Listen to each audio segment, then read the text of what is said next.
Columbia Broadcasting System presents yours truly, Johnny Dollar.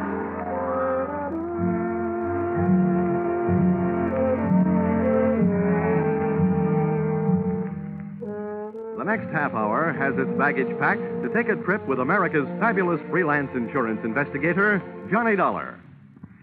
At insurance investigation, he is just an expert. At making out his expense account, he is an absolute genius.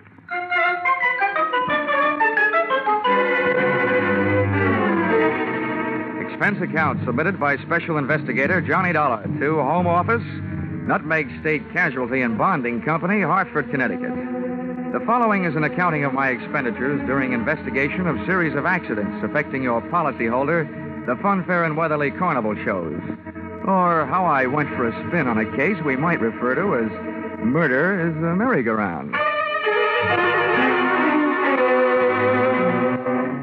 Expense account item 1, 25 cents. Purchase of billboard, theatrical magazine to check the route of Funfair and Weatherly Carnival shows. Expense account item 2, $68. Air and train fares to Talladega, Alabama. Item 3, $1.10. Cab fare and what was only a fair imitation of a cab from Talladega Depot to the dusty vacant lot which had overnight found itself wearing theatrical makeup.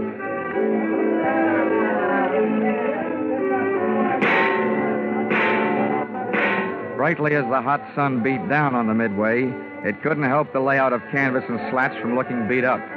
A perspiring mechanic shot sparks of profanity back at an obstinate motor as he tried to get it to roll the giant hoop of a Ferris wheel. I asked him what he knew about the accident of a week before when a car dropped off the same Ferris wheel, badly injuring 3. He was charming. Listen, pretty boy, don't go getting nosy around here. The Joe in charge of the electric scooter concession was just as sweet. On the subject of how come one of his scooters blew up a few nights back, sending a citizen to the hospital, he just didn't feel like talking. If you ain't a cop, start moving. If you are, where's your warrant? I was just asking the pilot of the giant airplane spin who he thought might have cut the cables the night one of his wallboard gliders took off across the carnival crowd, crashing and busting up a few more customers, when I got a canvassman's version of a sharp answer. A tent stake right behind my ear.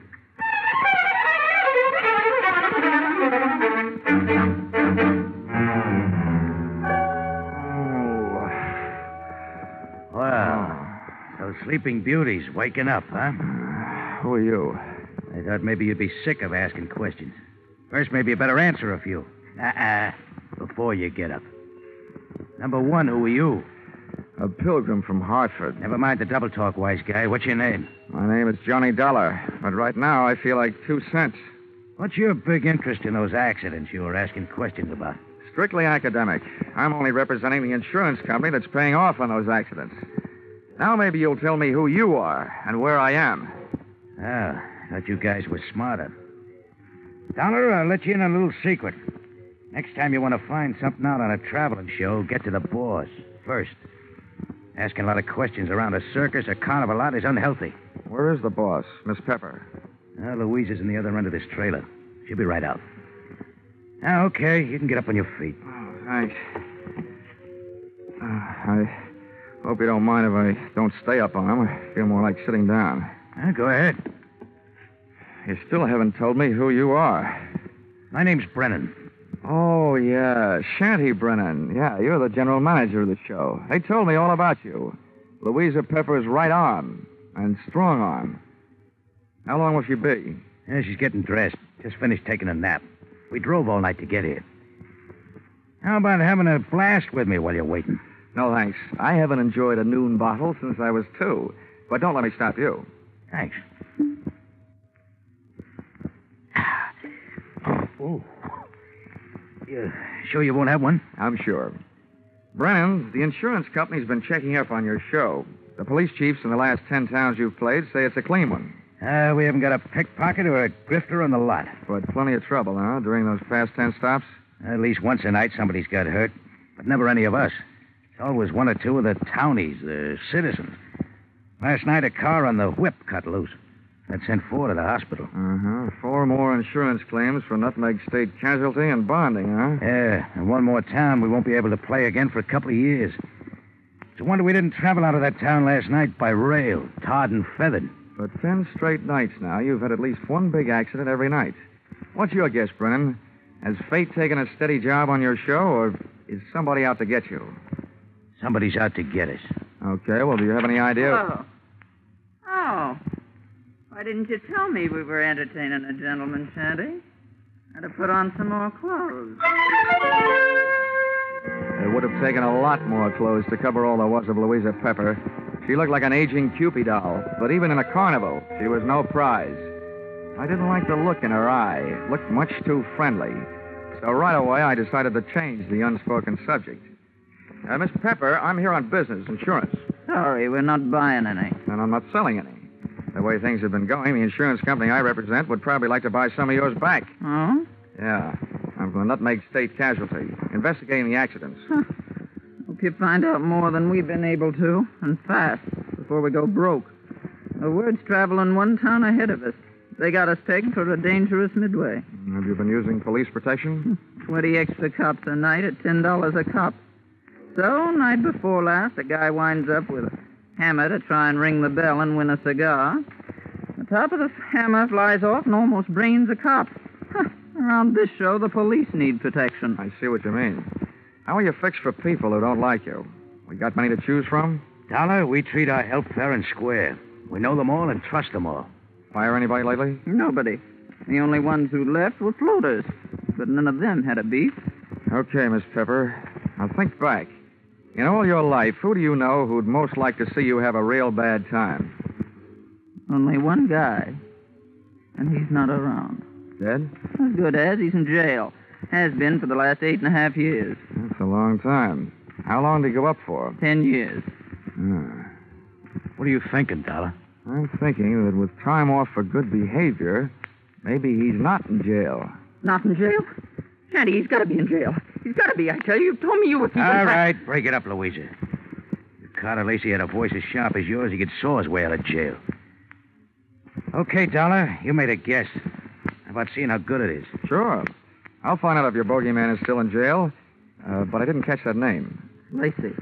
Carter Lacey. And where's he been in the pokey? Massachusetts State Prison, at Charleston. Well, what did he go up for? What's that to you? Cut it, Louisa. Dollar, we sent Carter Lacey to jail for attempted murder. He tried to kill Louisa's niece, Myrtle. Is she around? He's running the snake show on the Midway. Dollar, how soon can you check whether Carter got out? As soon as I can make a telephone call. But, Shanny, before I do, I'd like to elaborate on that guess I made. Now I'd not only guess that Carter Lacey is out of jail, but I'd also guess that he's been out a little over 10 days.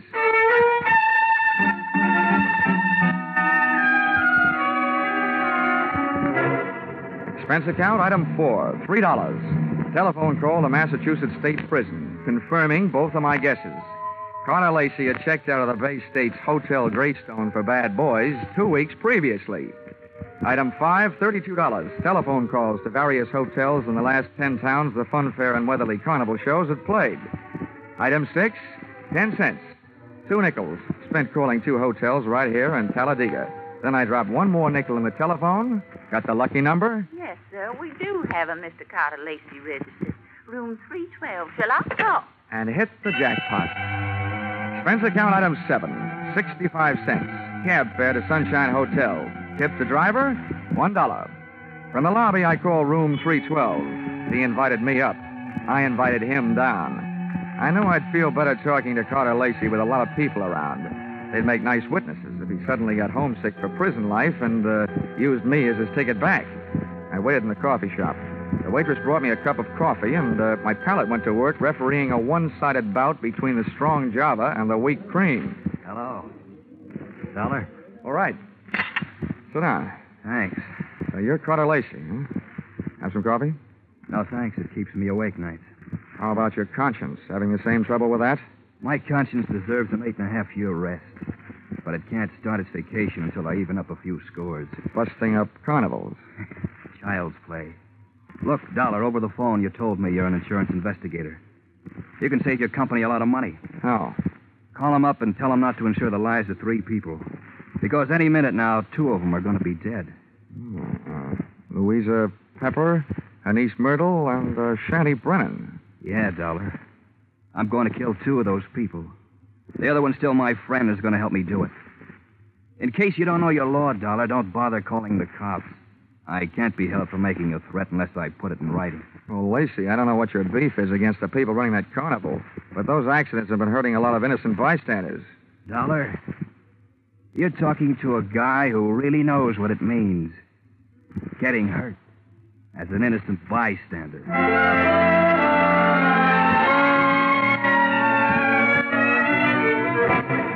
Expense account, item 8, $25. Retainer to local detective agency hiring shadow for Mr. Carter Lacey.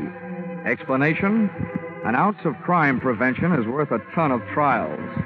Item 9, $1.20. Cab fare back for the evening's festivities at the Fun Fair and Weatherly Carnival, which was rapidly becoming more and more of a thrill show.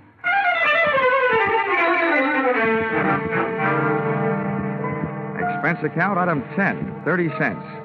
Down payment on ulcer, eating supper at what the Carney people call a grease joint.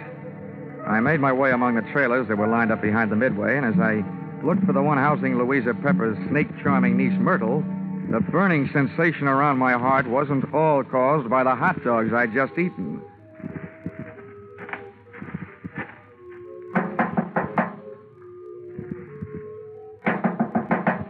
Who is it? I've got a message from Carter Lacey. What did you say? I said I've got a message from Carter Lacey. For you and your Aunt Louisa, Shanty Brennan. You're the only one I haven't met yet, so I thought I'd deliver it to you first. Where is he? In town. Got any snakes in the trailer? No, of course not. All right, then. How about inviting me? Are you the insurance guy they told me about? Yeah, that's right. Okay, come in. What did Lacey say? He said that he's going to kill 2 of the 3 of you. Which 2? Didn't he say? No, he didn't. He just said that 2 of you are going to get it. And that his one friend among you, the remaining one, is going to help him do it. He'll do it. He hates us. I know he'll kill us. You say Louisa and Shanny don't know yet? No, they don't. You're the first to know. Well, then wait here. I'll run tell him. I'll stop back here before I go into the tent to do my next show. Grab yourself a drink. I'll be right back. But she wasn't right back, and it's just as well she wasn't. She might have interrupted me while taking a sightseeing trip through the drawers in the trailer's built-in bureau. The piles of silky nothings that give gals that certain something didn't tell me anything I hadn't known about women before. But a little black book stashed among them did. I needn't have rushed my search, though, because Myrtle Pepper was still gone after 10 minutes. That's about the time I headed back to her Aunt Louisa's trailer, pulled open the door, and walked in. You scared me, Della, barging in like that. Mr. Dollar, I told you I'd be right back. Did Myrtle here deliver Mr. Lacey's little love letters? Yes, the fool. He always was a fool. He can't kill us. You mean it's against the law? I mean, it's impossible, that's all. Look, Miss Pepper, you and your niece here are both plenty scared. While you're out shaking those cooch dancers you got working over on the midway. Myrtle, have you told Shanny about Lacey's threat? Yeah, I met him on the way over here. Asked him if he'd feed my snakes before showtime. They're dangerous to work with if they're hungry. Yeah, I told him. He said he'd join us here. What did he say when you told him?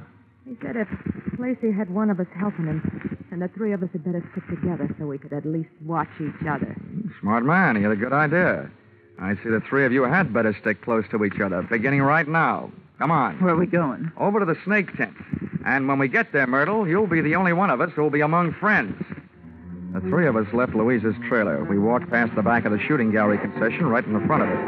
And along the back of the line of canvas shanties. We stopped at one. Myrtle pulled back the canvas flap, and I stepped in ready for anything. With the ladies not far behind me, I edged slowly over to the square red board fence set up in the center of the tent. There were danger signs splashed in white paint along the outside walls of the pit. I clenched my teeth and looked down to the wire mesh top at a slithering tangle of writhing, angry reptiles. And there, lying among them with a vicious red welt splashing his forehead, was Shanty Brennan. He was feeding his snakes, all right.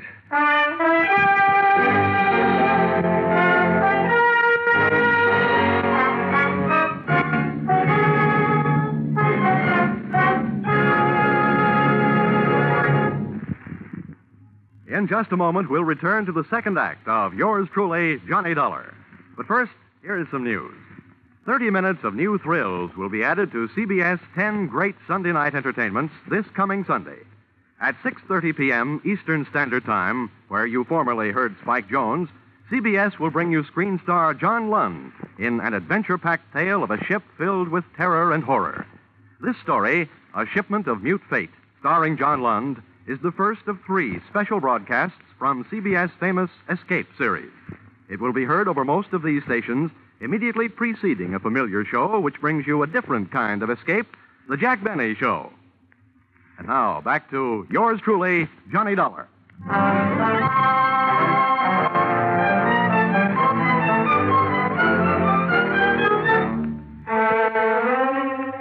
I'd just seen a murder mystery where the actors had been hissing instead of the audience. The lead character in that snake pit wasn't going to win any Academy Award. The scene of the crime was no place for a man, let alone a woman, so I herded Auntie Louisa and her niece Myrtle out of the tent and back into the trailer. Oh, poor Shetty. Oh, horrible. Yes, I was wrong, Dollar, when I said Carter Lacey couldn't do it. What's going to happen to us? According to what Lacey told me, Myrtle, what's supposed to happen is only going to happen to one of you. What do you mean? Well, he claims that one of you is in this with him, and that one knows she's safe. This may turn out to be an acting contest between you two. What's that crack supposed to mean? Well, the one who's safe wouldn't want anybody to know she feels safe, huh? Oh. I wish I had learned to cry. Louisa, you don't think it's me? Well, I know it ain't me. Oh, ladies, how about observing a moment of silence in memory of the deceased while I give you a few instructions? Okay. Have you got a gun in here, Louisa? Yes, and a license to carry it. Good. Where is it? The gun, not license. I won't give it to you. Well, if you don't, people might get to thinking that you're Carter Lacey's girlfriend and accomplice. Anyway, I don't want the gun to take with me. I want to leave it here. Where is it? In that drawer right over there. Which end of the drawer? What's the matter with you, blind? You'll see it. I'm not turning my back on you. Which end? You'd make a lousy trapeze artist, Dollar. You don't take any chances. This end, toward me. Thanks.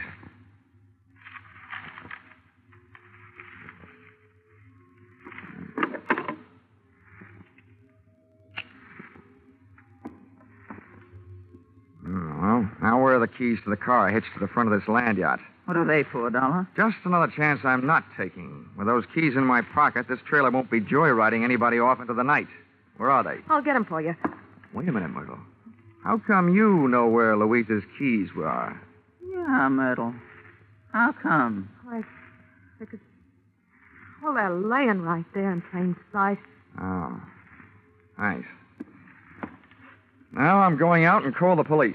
Louisa, I want you to get into that chair down at the other end of the trailer. Okay, General. You got the gun. And you, Myrtle, get on that bunk down at the other end. I don't understand all this. And now, ladies, while I'm gone, I don't want one of you gals to be knocking you off the other. But on the other hand, I can't leave you here without protection. So I'm leaving the gun right here on this table in the middle of the trailer. And if Carter Lacey comes knocking at your door, you can have yourselves a race for the gun.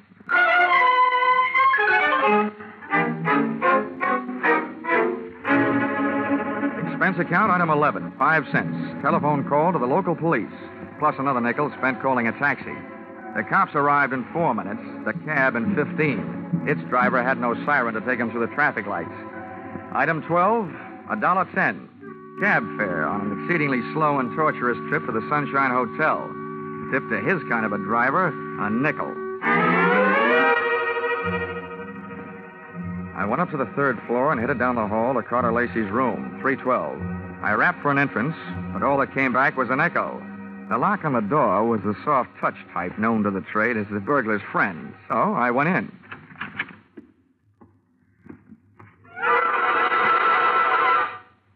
Stars fell in Alabama? Oh. Stiffs fell in Alabama tonight. Oh, Operator, this is an emergency call. Let me have the Talladega police, will you? Hello? Police department? This is the same guy who just called you from the carnival to report a murder.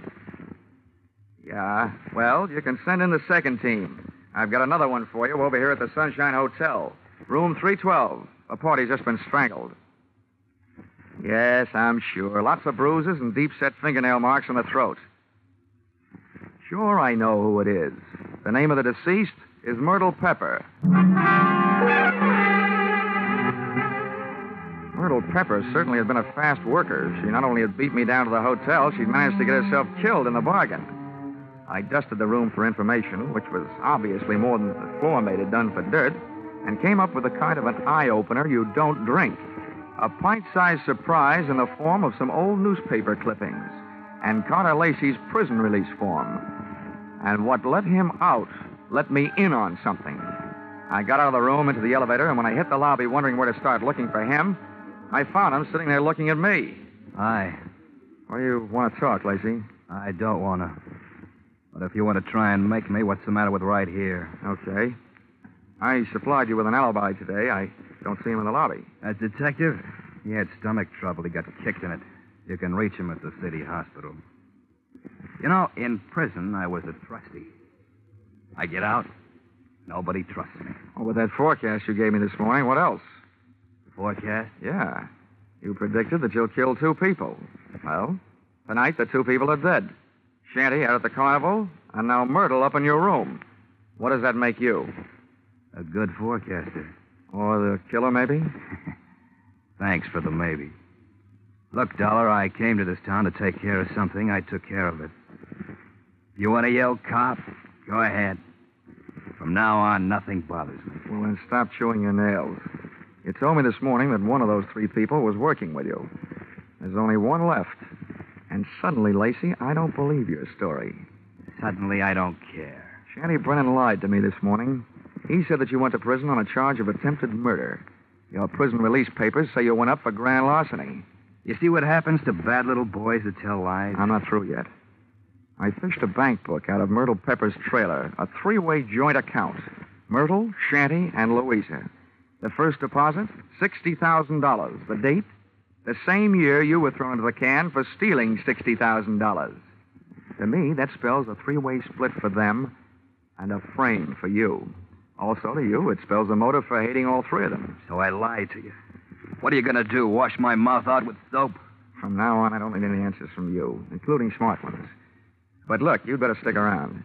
If the cops don't pick you up for murder, maybe the hotel will want to press charges against you for having an extra unregistered person occupying your room.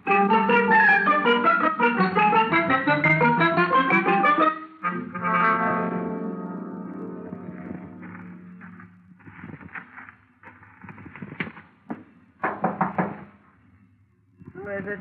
Johnny Dollar. Oh, wait a minute. Miss Carter. They arrested him? Tell me, did he escape? He's at the hotel, and the cops are on their way down there right now. I hope he's more talkative with them than he was with me. You talked to him? Yeah, I had a long, one-sided conversation with him. There's one thing I still can't quite figure out. Whether he really intended to kill Shanty and Myrtle or not. Myrtle? Yeah, strangled. Myrtle? Oh, poor little angel. Of course he meant to kill him. He hated him. He hated us all. Well, you can hardly blame a fellow for being annoyed, framed on a grand larceny trap by 3 old chums. But you've got the wrong idea, Louisa. What I meant was, did he ever really intend to kill them himself? Or did he just intend to set off the greatest chain reaction since the atom bomb, and just sit back and watch the 3 of you try to beat each other to it? Well, that's crazy talk. Yeah, like a fox, maybe. He made his threat to me knowing I'd carry it back to you. I say you because you're the only one left. You see, he set himself up as a patsy. He'd been framed by you once before. To me, it looks like Carter Lacey learned a few things about wrong people during that 8-year stretch. Namely, that they never trust each other. You're absolutely nuts, Dollar. I think you'd better get out of here. Go peddle your insurance. The cops will take care of Mr. Lacey. I don't think they will, Louisa. Why not? Myrtle was strangled. That's the kind of murder a man would commit. Well? But there was a set of deep fingernail marks on her throat. And Carter Lacey bites his nails. So maybe you'd better get yourself a manicure before the police arrive. Thanks for the advice. Stand right there, Dollar. This time I got the gun. Hold everything, Louisa. Carter! This is a standoff, Louisa. Point that thing someplace else before I point mine up your snoot. Okay, Dollar, get out. What's the matter with you, Lacey? Are you cracking up? Well, your plan was going along fine. First, Myrtle tossed Shanny to her snakes. Then Louisa took care of Myrtle. There's only one left, and the state will take care of her for you. That's not enough. There's one satisfaction I haven't enjoyed so far. That's hearing one of these pigs squeal. Carter, we can still split the money in the show and get out of here? The only one that's going to get out of here is Dollar. Beat it. I beat it all right. I was the only one in the trailer without a gun. I plunged into the darkness looking for something and came up with a tent rope, dashed back to the trailer door, and lashed the knob to the guide rail. I didn't want those gun-happy birds flying the coop.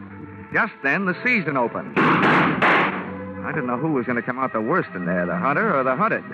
The only key I had to the situation was the key to the car, the one I'd picked up earlier in the day. The car churned the trailer through the carnival back lot and out into the highway. When I hit the cement, I started spinning the rubber.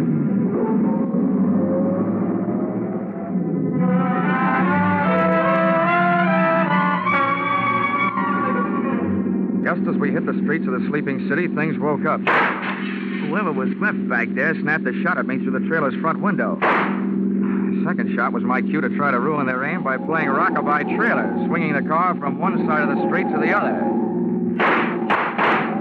Just as the not-so-sharpshooter made another try, I picked up just what I was looking for, a game of tag with a police patrol car.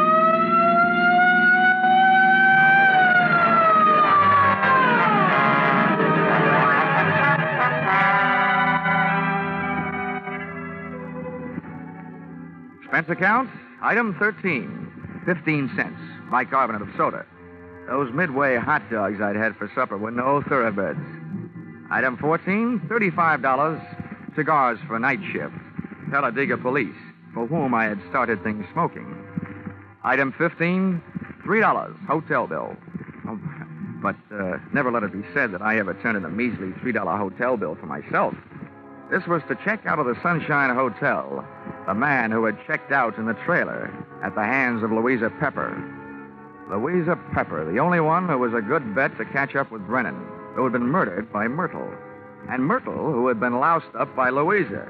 And Carter, whom she had also carted out of this world, proving that when you start any kind of chain reaction, you should be careful, because you're never going to be sure where it's going to stop. Expense account total... What?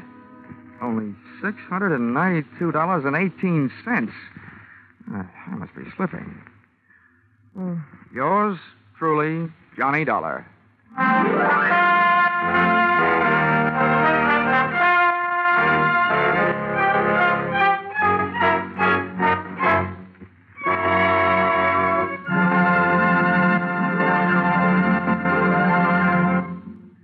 The madman of music is moving. Yes, Spike Jones, formerly heard on CBS on Sunday, is already unpacking his famous collection of flit guns, dishpans, and other instruments, ready for tomorrow night's premiere broadcast as a CBS Saturday star. Hear the Spike Jones Show on most of these same stations tomorrow night at 7 o'clock Eastern Standard Time, when it joins Vaughn Monroe, Gene Autry, Gangbusters, and Sing It Again as a regular Saturday night CBS feature.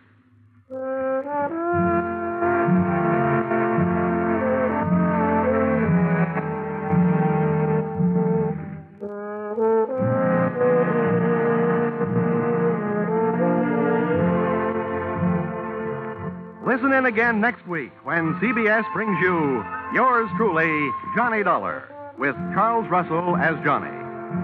Yours Truly, Johnny Dollar is written by Paul Dudley and Gil Dowd, with music by Mark Warnow, and is produced and directed by Richard Sandville for CBS, the Columbia Broadcasting System.